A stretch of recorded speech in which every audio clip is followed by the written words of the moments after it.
Hello and welcome to another episode of Snakes Territory. I'm Jesse Friedman. That next to me is Jack Sommers. And Jack, we just witnessed probably one of the more brutal losses that the Diamondbacks will experience this season. They lose to the Tampa Bay Rays 7-6 in 11 innings.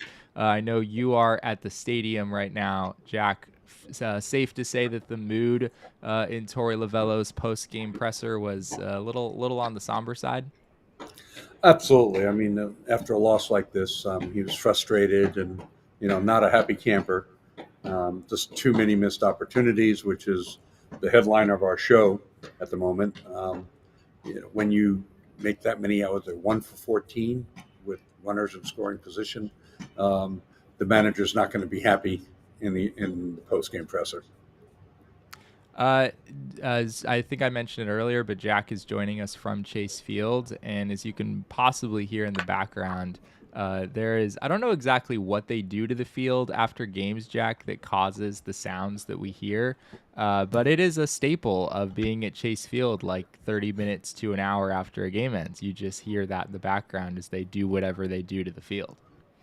Well, they got these flat plates on poles, and they go bang, bang, bang like that on the ground and flatten out all the area in front of home plate and around the batter's box, as well as in front of the pitcher's mound, because that all gets dug up and loosened up, and they can't just fill it in with dirt. They actually have to pound it down every night. Well, there you go. The Diamondbacks did miss a whole lot of opportunities in this game. That's kind of the story of the evening, as you mentioned earlier. They went 1 for 14 with runners in scoring position. It's pretty tough to win games like that in general. The Tampa Bay Rays went 7 for 18, so that's a pretty massive gap between the two teams in that regard. I guess we can start with the 11th inning, Jack, where the Diamondbacks were down 7-5, and they wound up closing the gap. They did make this game 7-6 when all was said and done, but it was one of many opportunities throughout the ninth that they were not able to capitalize on. You had runners at first and second with nobody out after scoring that first run, making it a one-run game, and the Diamondbacks were not able to score. Geraldo Perdomo grounded into a pretty rough game-ending double play with the bases loaded and one out to finish this thing off.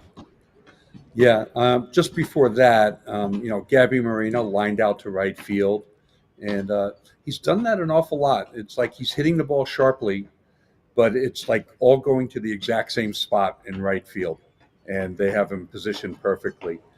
He's only hit one pull fly ball all year. He's just not able to pull a ball, and so the outfield defense has got him, figured out pretty much exactly where to stand. So he's been hitting these line ropes, and it's always right at the fielder. And you start to wonder why isn't he able to pull the ball? Would have been nice to pull one in the air there. They got a walk from Corbin, it was funny. It looked like a pitch around. It looked like they were walking him intentionally. And then our good friend Barry Bloom had just come in from Kevin Cash's post game and contradicted Torey and said, "Guess what? Kevin Cash just said that's not what they were doing." So I don't know. It kind of looked like what they were doing. Maybe Cash just wasn't willing to admit it. I don't know. But yeah, this was a crazy game in that the Diamondbacks had a lead from the jump. Right, Corbin Carroll hit a solo home run to start the Diamondback side of this game offensively. And then this was just kind of a roller coaster all the way through, Jack. I mean, the Diamondbacks led 1-0, then the Rays led 2-1, then the Diamondbacks led 3-2, then the Rays led 4-3, then the Diamondbacks led 5-4, and then the Rays led 7-5, and then the Diamondbacks scored one more and had a very legitimate opportunity to tie or win this game in the 11th. But they ultimately were not able to do so. So, just one of those brutal seesaw sorts of games that's going to happen time and time again over the course of a 162-game season. But nonetheless, a brutal game. And I think brutal in a lot of ways, Jack, because Eduardo Rodriguez really pitched a pretty good game. for the Diamondbacks tonight, it's hard to say anything negative about Shelby Miller at this stage in the season, given how unbelievably good he's been. But this was it was a bit of a rough moment for Shelby, right? Where Eduardo Rodriguez left the game 6 2/3 innings, had only allowed 2 runs at that point, and then Shelby inherits runners at second and third, allows a 2-run single, and suddenly the Diamondbacks fell behind 4-3. And again, Shelby's been so good this year that it's hard to really it's okay for him to have a day like this after how good he's been for most of the season, but a back-breaking moment there nonetheless. Well, a phrase I use often, and our listeners are going to end up hearing from me more than once over the years if they keep listening, is regression is a harsh mistress. Yes. And Shelby Miller gave up the second hit of his season, and look at the time that it came at. So, I mean, like you said, you can't be complaining about Shelby in that situation. It's a tough time to give up that hit. But, he's been lights out all year for the team. Excuse me. And I think that, it really is a lot of tough luck for Eduardo. I think we're going to kind of dive into his start a little bit later. But, if it's not the defense letting him down, it's an inopportune time. I think also, that double, Torrey was very unhappy about that double. That he felt like that was a catchable ball. It hung up in the air for a really long time. I think that he's got a legitimate concern and complaint there in that situation. I mean, if you look at this, if you look at the ball that Jansen hit, I mean, it was in the air for quite a long time. Lourdes seemed to not quite take the correct route. I think if it had just kept running straight, he might have had it, but he kind of curved and then tried to correct and, ultimately left his feet and wasn't able to get to the ball. That was probably a ball that could have or should have been caught. And so that was a little frustrating. I mean, before that, it was a bunt base hit that the double drove in. So, bad luck for Eduardo. It just seems like, if he didn't have bad luck, he'd have no luck at all so far this season.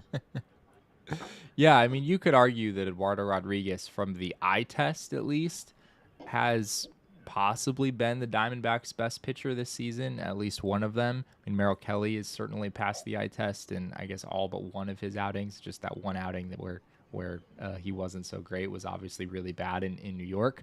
But yeah, I mean, I know Brandon Pfaadt has the sparkling sub-3 ERA right now, but Eduardo Rodriguez really has been just really solid for this team. He's racking up strikeouts. It wasn't quite as many in the game today. He still had 5, but he's not walking guys, and we're starting to see him pitch deeper into games as well.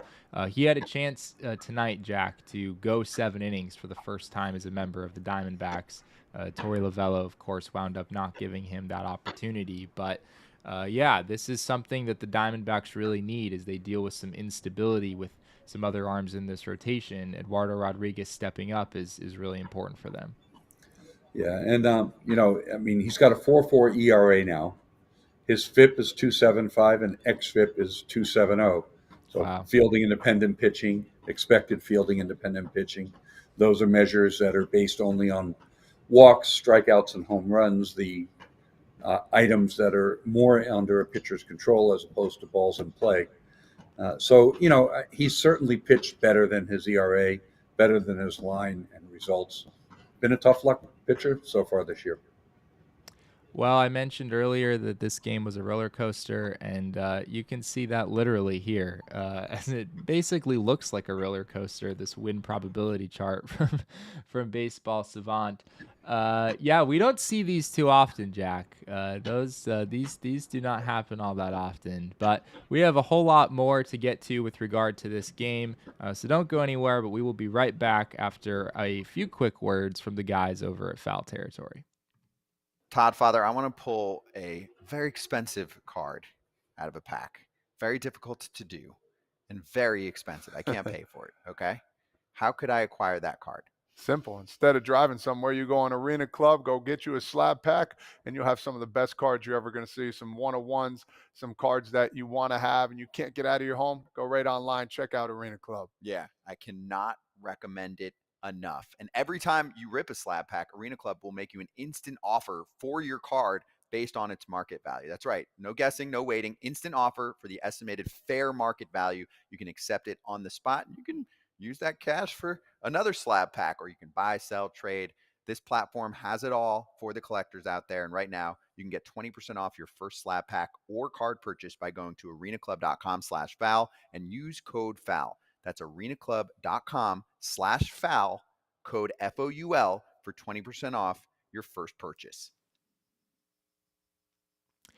I guess, Jack, another narrative for this game is with regard to the bullpen and the fact that we touched on Shelby Miller earlier, but Ryan Thompson and Drey Jameson did not have their best nights in this game.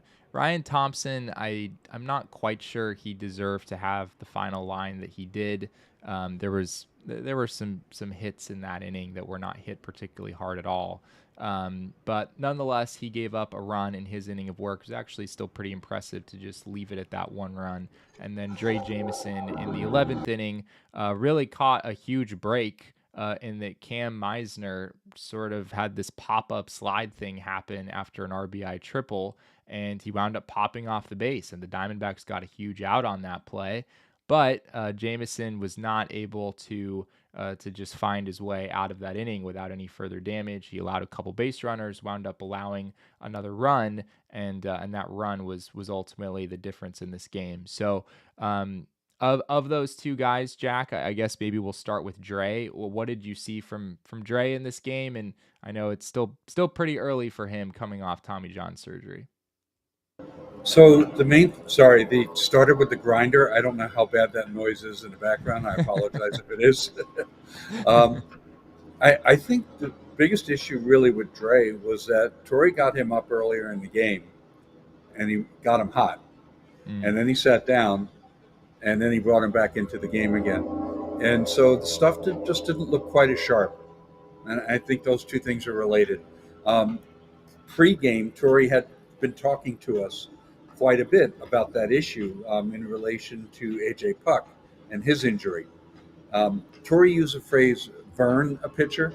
Now, when he says burn, he doesn't mean burn as in to use them up. It means he got them hot. It's just sure. That's his so I burned him. I got him hot. And so they typically want to try to avoid getting a guy hot and then not putting him in the game. But he also talked at length about the timing of getting a guy hot. Because there's ways to do it where you bring the pitch, you start the pitcher warming up as late as possible, and then you can use the catcher visit and the pitching coach visit and all of that stuff that we've seen a million times over to let the guy kind of peak just at the right time. In this case, the score changed. They took the lead. They decided with the lead they were going to put in Ryan Thompson, and they sat Drey back down and then had to go back to him in extras. So. The stuff just didn't look like it was quite as sharp. You got to look beyond velocity. He wasn't getting the movement, and he got hit a little bit. It wasn't a terrible outing. It wasn't a meltdown, and he fought his way through it to keep it from getting worse. But I just wanted to bring that up because that's actually a pretty big topic. If you have a chance, sorry, I got to plug our on SI here again. I wrote an article about this very issue this evening. And if you get a chance, you can see Torrey talking about the regrets he has in the way he handled AJ Puk, but it's not in the way that most people probably think it is. It's not about pitching him too many times. It has more to do with when they get up, when they go down, how often they get hot, when to bring him into the game, those types of issues. We'll definitely get into some injury updates later. I don't know how much we really know about AJ Puk at this point, but there are some other guys that we do have some updates on. Kevin Ginkel, Kendall Graveman, Ketel Marte. So we'll get into those a little bit later in the show. But yeah, I guess with Drey, I think you have to also keep perspective that it's a pretty tall ask for a guy coming off Tommy John surgery to be used in these kinds of situations, right? It sort of feels like with AJ Puk potentially missing significant time, Drey Jameson might be one of the higher leverage arms on this team. And that's tough. I mean, for a guy coming off Tommy John surgery, I know the velo numbers are looking pretty good, but that's a big ask for someone in that position. And beyond that, I also think that, like, I don't want to say that, Drey Jameson way overperformed or whatever in what we've seen so far from him in the majors. He, by and large, has pitched really, really well in the big leagues. But I do think it's also important to note that Drey has not pitched in the majors all that much. And I think we're still kind of learning the type of pitcher that he's ultimately going to become. And I still think that with his four-seam fastball in particular, that pitch has never had any kind of great riding life or whatnot. We've seen that pitch get knocked around quite a bit, and I believe that's what he threw to Yandy Diaz, if I'm remembering correctly. That wound up a really big hit in this game. So I think that was Meisner, if I'm remembering correctly. The triple to Meisner, I think, was a high four-seam fastball. So anyway, it's not to say that Drey Jameson can't be a really good reliever in this game, but I think there's still more to prove there. And coming off Tommy John surgery, he's definitely in a tough situation. Other notables from this game, I think we touched on it earlier, but Corbin Carroll did hit 2 home runs in this game, Jack, and that is pretty impressive. It feels like this is just becoming sort of commonplace at this point. Corbin Carroll now has 9 home runs. And for those of you keeping score at home, he's on pace to hit 61 home runs this year. So there you go. It was amazing. I mean, that, left on left, the second home run, the 2-run blast was right off the batter's eye, dead center field. That's a long way to hit a ball left on left. And he's just so impressive right now. He's certainly an MVP candidate. He just keeps doing it. That even when he was retired in the 9th on the 6-3 ground ball, I mean, it's a sharp, tough hop, kind of almost knocked the shortstop back down on his butt, and he came up throwing from his butt and somehow managed to get the speedy Carroll. So it took a really good play to retire him in the 9th inning, and then he had the pitch around. So hats off to Corbin Carroll. It's just, the D-backs are lucky to have him, and he's just a fabulous player. That left-on-left home run that he hit against Mason Montgomery was so impressive. I mean, it wasn't really a terrible pitch. It was, I believe, let me look at the location of this pitch just to make sure that I'm saying correct things. Okay, that slider got a little bit more of the plate than the one that he homered on at the beginning of the game. But yeah, still a really impressive swing. The fact that it's left-on-left, I looked at Corbin Carroll's splits just before he stepped to the plate in that inning and was like, I wonder how Corbin has done against lefties this year. And the numbers actually weren't all that great. He's definitely done the vast majority of his damage against righties. I think his OPS against lefties at that moment was like just over 600. And then, there you go. Then he's hitting a solo or a 2-run home run that gave the Diamondbacks the lead off the batter's eye in straightaway center field, 430 feet, against the guy in Mason Montgomery who has about as good of stuff as you'll see in any left-handed reliever. So yeah, that storyline just continues on, and Corbin is a big reason why, despite games like this, the Diamondbacks are still a very much formidable baseball team in 2025. Absolutely. I guess Tim Tawa is somebody we should talk about a little bit here. He went 2 for 3 with a double, 2 walks. What was most impressive probably was the fact that he just missed a 3-run homer, hitting it foul. Yes. By a foot, maybe. And he ended up walking in that at bat, laying off a tough pitch down and away. And as soon as he did that, I turned to our good friend Alex Weiner, and I said, that may be almost as impressive as almost knocking it out of the ballpark. And then, sure enough, a second later, Bob Brenly mentioned the same thing on the broadcast. I'm really impressed by the quality of his plate appearances.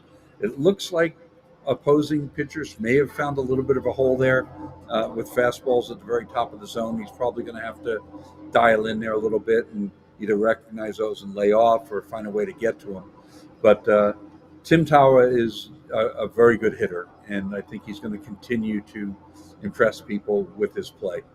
I was talking to Joe Garagiola Jr., and he was here when Dan Uggla was a Diamondback minor league prospect. Yeah. And he was a player that the Diamondbacks failed to protect in the Rule 5 draft when Josh Burns took over, like 2 weeks after he took over as GM. And, of course, Uggla hit like 27 homers as a rookie and then 5 straight 30-homer seasons. I don't know if Tawa's got that much power and is going to hit that well, but their body types are somewhat similar. And I brought that comp up to Joe, who's very qualified to make that comp. And he goes, yeah, and then he said the same thing I was thinking, which was Tawa's more athletic and a better fielder, without question. But at the plate, they look kind of similar. So I'm pretty excited about Tim Tawa. I think that, who knows what's going to play out with opportunity and roster moves and when Ketel comes back. I mean, those are discussions that we still have a week or so before we obsess over. So let's just enjoy the next week and see how this young player develops.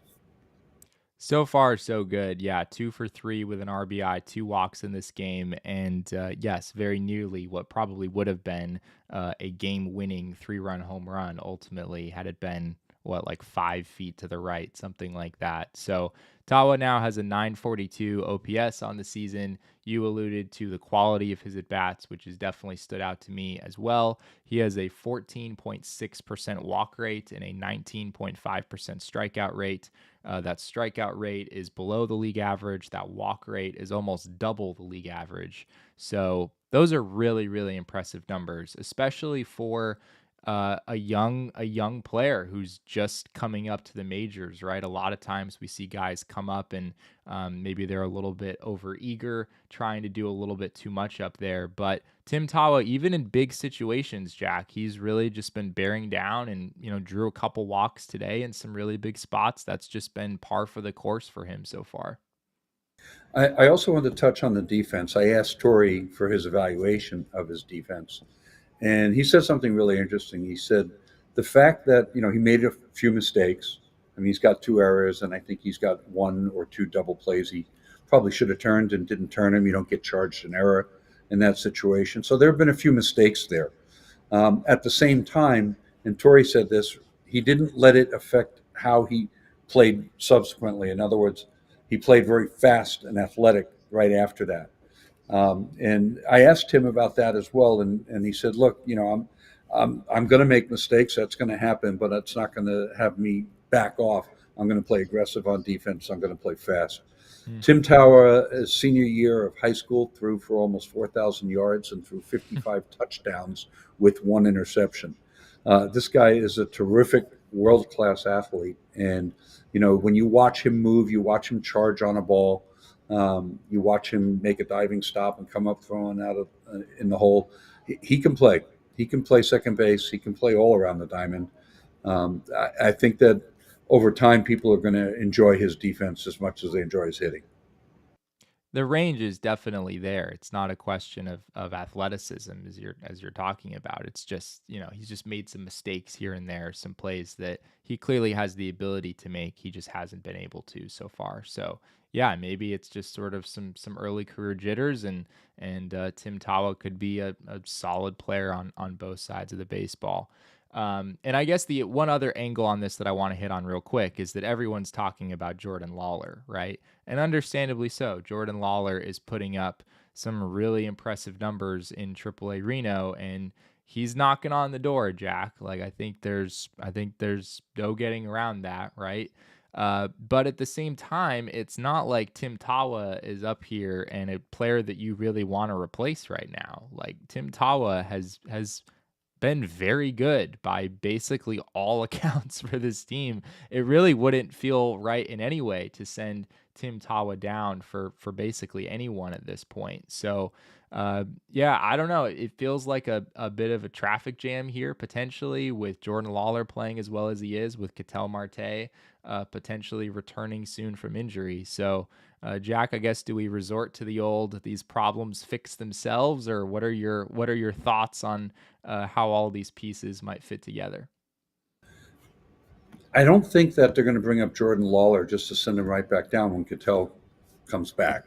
Yeah. So even if they were to bring up, and a lot of people may say, well, why don't they just DFA Garrett Hampson? And that's a move that they could make. and then just have Lawlar take over Hampson's utility role. But Mike Hazen has been steadfast that he's not going to bring up Lawlar to play 2 or 3 games a week.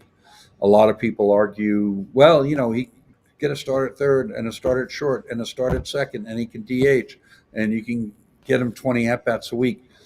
But again, the Diamondbacks are not going to bring up Jordan Lawlar and say, oh, by the way, you have to play 3 different positions every week just to get your at-bats.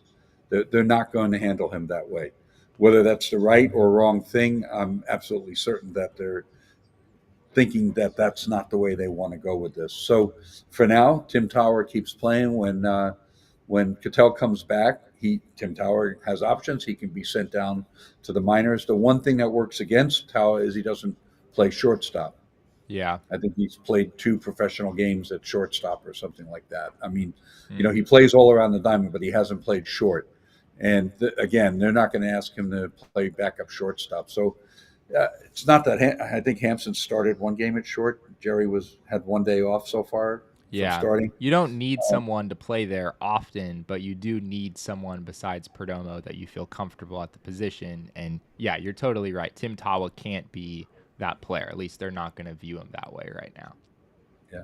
And I understand, a lot of people just feel like it doesn't matter. Just bring Lawlar up here and he's a better player than Hampson. So, let's just go. And I understand that. The team's thinking longer term. But they missed the playoffs by 1 game last year. So there's valid arguments on both sides. I'm not arguing with anybody that feels one way or the other, but I do feel it's important to kind of present what the team is thinking. We're going to get into some injury updates, including on Ketel Marte here in a moment. But first, let's take a look at the NL West standings just for the heck of it. D-backs gotten a little bit of help lately.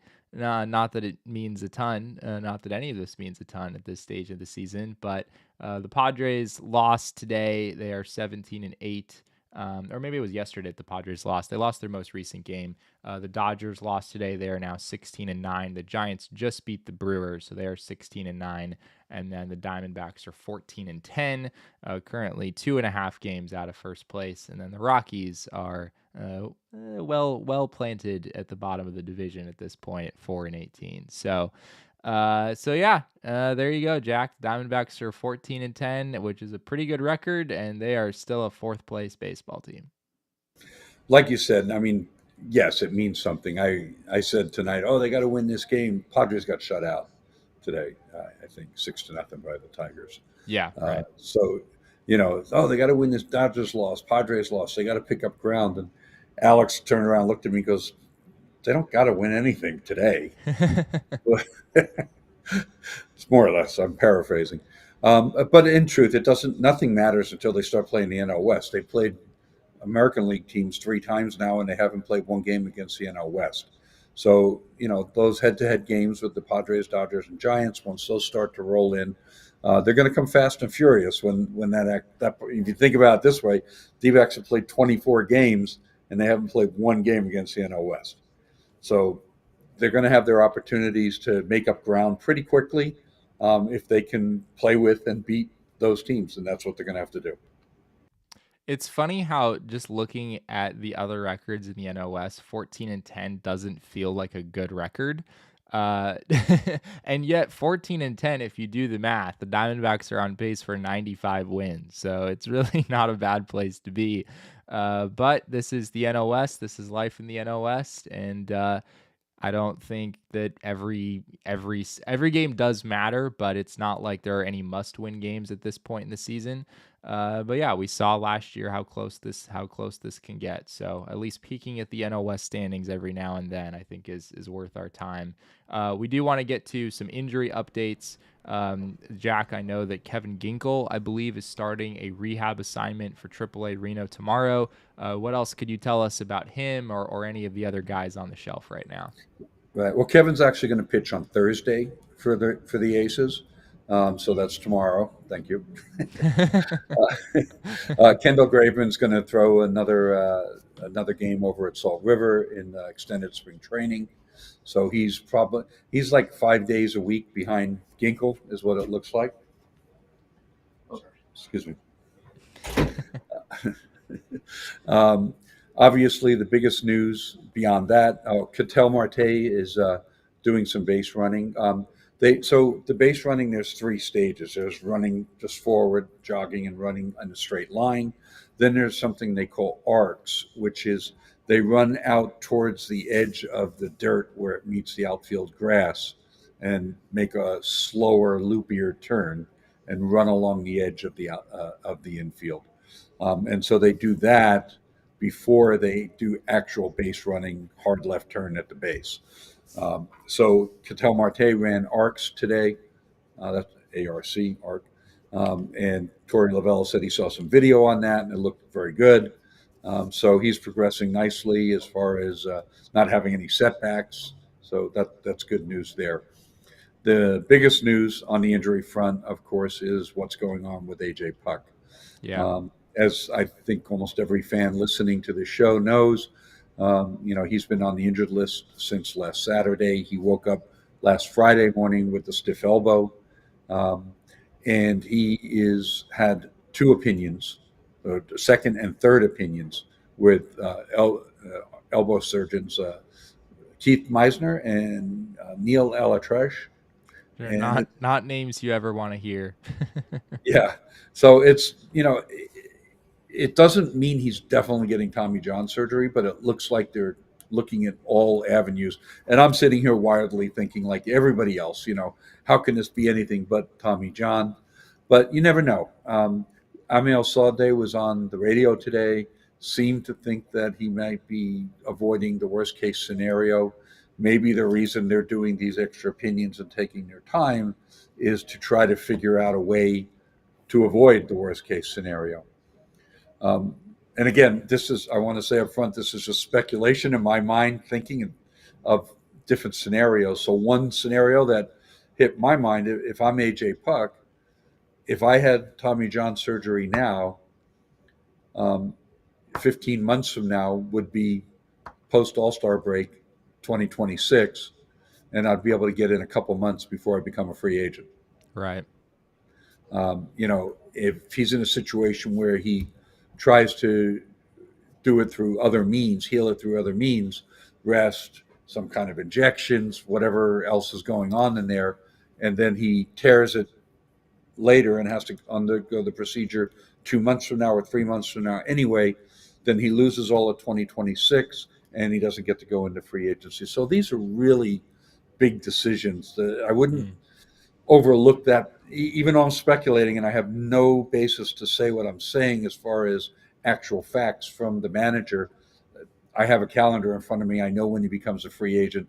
I know how long it takes to recover from Tommy John. So if that's a consideration that to have Tommy John surgery, there's no way that that timing isn't being discussed, at least by him and his agent. Yeah, that's a great point. I remember when Drey Jameson had Tommy John back in 2023, they did take kind of a slower approach for a while because at that point they were like, well, I'm going to miss the whole 2024 season no matter when I have the surgery at this point. So we might as well kind of experiment with things. Whereas you're totally right. AJ Puk is in kind of the total opposite situation here where he actually could have a lot to lose if they try to take a less aggressive approach and then he winds up needing the surgery. So, yeah, it is speculation, but I think it's pretty well-grounded speculation on your part, Jack, because once you hear the names of those doctors, you kind of know that some sort of elbow surgery is at least on the table. And I know that Torey was also asked about the possibility of Puk avoiding surgery. And he just sort of gave his own opinion and was trying to sound optimistic about it. But at least listening back to that audio, Jack, it sure sounded to me like surgery was something being discussed. Otherwise, Torey would have just shot it down. But he didn't do that. He was sort of like, I'm always going to be optimistic. So I'm going to say I think he can get out of this without surgery.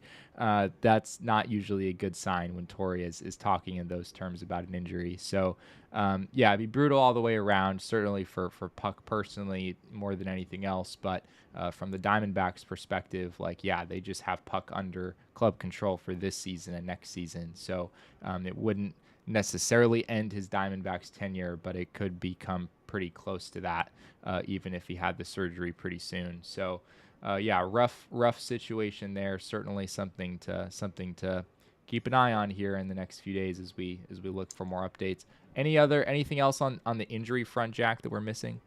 Well, Justin Martinez pitched tonight. Right. Um, Yes. he looked fine. He took about 4, 5, 6 pitches to get going, and all of a sudden there was the 100, 101. He retired side and order. He got a strikeout. He looked fine. So, we can all take a easier breath there. Last time we spoke, I speculated whether or not could potentially be a dead arm phase. When I asked Torey that, he said, "Well, it could be." Yeah. Prior to him showing up tonight, Torey used the word shoulder fatigue, and that was the first time I'd heard that phrase. So, the sequence of events: first in Chicago, he said fatigue, then arm fatigue came up in Nick Picorial's discussion with Justin on Sunday afternoon in Chicago. And then on Tuesday, Torey said shoulder fatigue. So certainly, alarm bells are going off in my head, but those have been shut down by the outing that we just saw and the stuff that we saw. So all's good on the Justin Martinez front.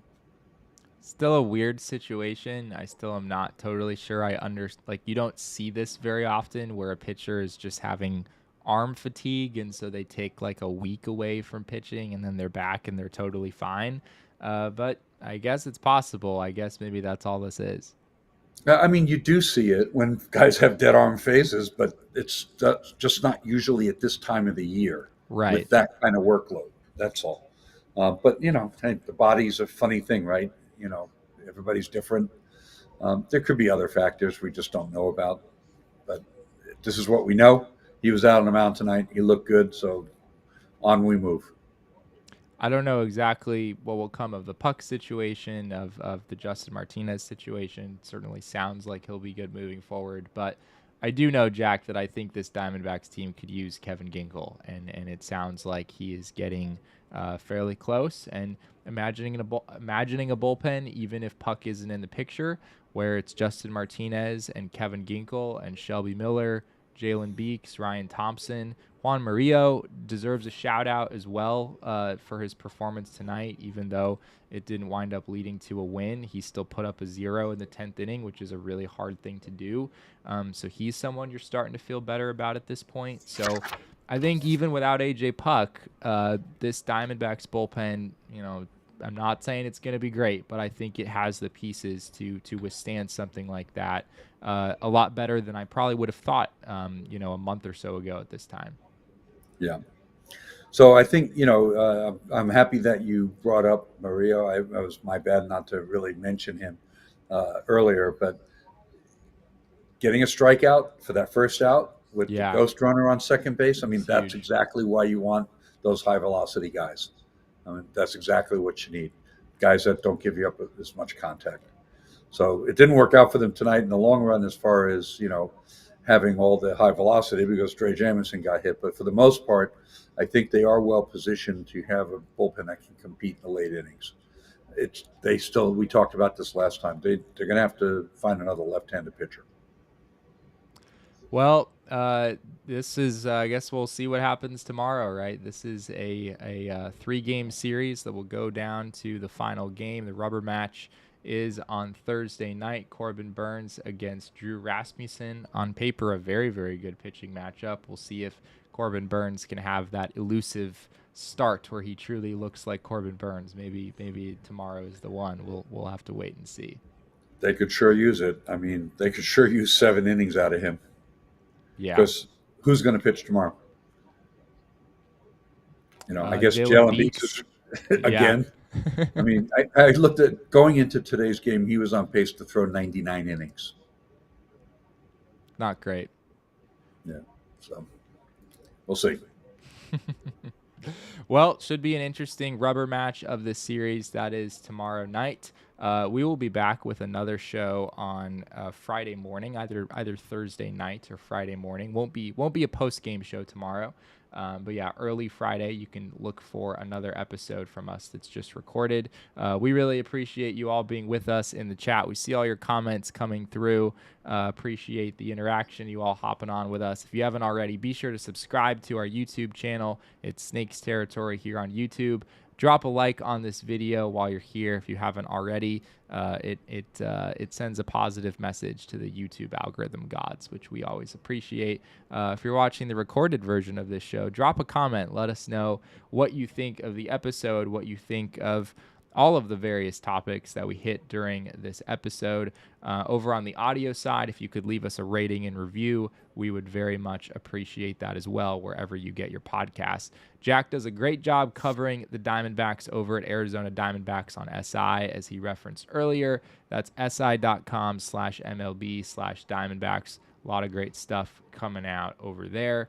You can follow us on the social media platforms as well. I'm at Jesse N. Friedman. Jack is at ShoeWizard59, and our show is at Snakes Territory. Jack, anything else before we say goodbye?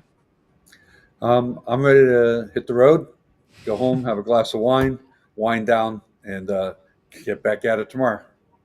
D-backs were on a mission to ruin all of our sleep schedules today. So, they kind of succeeded with me, but that's okay. Thank you all again for being with us. We really appreciate it. And we'll be back with another episode of Snakes Territory very, very soon.